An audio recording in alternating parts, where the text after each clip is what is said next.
পুকুরের পানিতে গোসল করতে সবাই পছন্দ করবে, কেউ খাবে না। বিবাহিত নারীকে সবাই একবার দুইবার ইউজ করে যাবে, বিপথে নামাবে, তারপরে ছেড়ে চলে যাবে, তাকে কেউ বিয়ে করবে না, রেসপেক্ট দিয়ে ঘরে তুলবে না। এই কথাগুলো বলতাম না, বাজেভাবে প্রশ্ন করছে বলে উত্তর।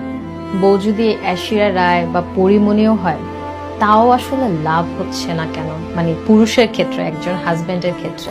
আমি তো অপেক্ষা আছি পরিমণি কবে আমাকে বলবে যে নীরব চল, because I love her. She's beautiful, undoubtedly beautiful. ওকে, আমার বউ পিটাবে আমি জানি, বাট ওকে।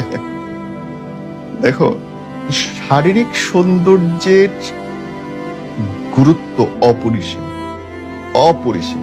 একটা ছেলে মানুষের কাছে খুব জরুরি, কিন্তু তার চেয়ে বেশি যেটা জরুরি সেটা হচ্ছে রেসপেক্ট দেওয়া। যেই ভুলটা অধিকাংশ অসফল মেয়েরা করে পারিবারিক জীবনে। দেখবা যে সকল মেয়েরা পারিবারিক জীবনে অসফল, তাদের জবান ঠিক নাই। তারা এমন এমন জায়গায় কথা বলে, এমন এমন ঢঙে কথা বলে, এমন ভাবে চিৎকার করে যে সামনের লোকটা, মানে তার হাজবেন্ডটা বিরক্ত হয়ে যায়, চিৎকার করে এবং তার রাগ কন্ট্রোলে রাখতে পারে না। ভাই, সারাদিন পরিশ্রম করে এসে ঘরের মধ্যে মানুষ শান্তি খুঁজে, ঘরের মধ্যে তো ক্যাঁচর ক্যাঁচর শুনতে কেউ আসে না। সো তুমি যত সুন্দরী হও, সাথে যদি তোমার জবান ঠিক না থাকে, তুমি যদি সুন্দর করে রেসপেক্ট করতে না পারো তোমার হাজবেন্ডকে, ভাই তুমি ঐশ্বরিয়া রায় হলেও তোমার সংসার টিকবে না। সংসার টিকাইতে হলে একজন আরেকজনকে সম্মান করতে হবে, সে ছেলে হোক মেয়ে। ছোট্ট একটা পারসেপশন আছে, আপনার কথা আমি মানলাম যে আপনি যেটা বলছেন অ্যাজ এ পুরুষ অনুযায়ী অনেক কিছু ব্লা ব্লা ব্লা।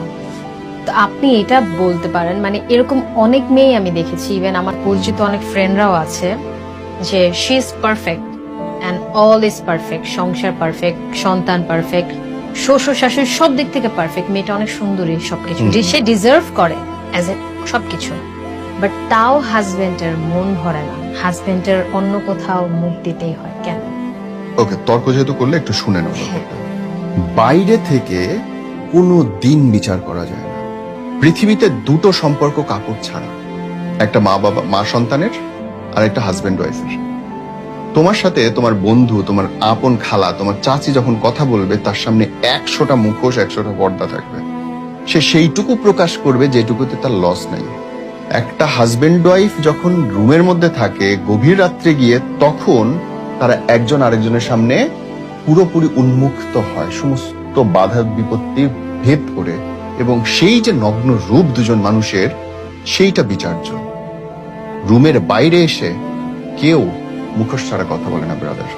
তুমি বিশ্বাস করো, এই বর্তমান সময়ে 99.99% ডিভোর্সের মূল কারণ হচ্ছে ইগো, আর কিচ্ছু না।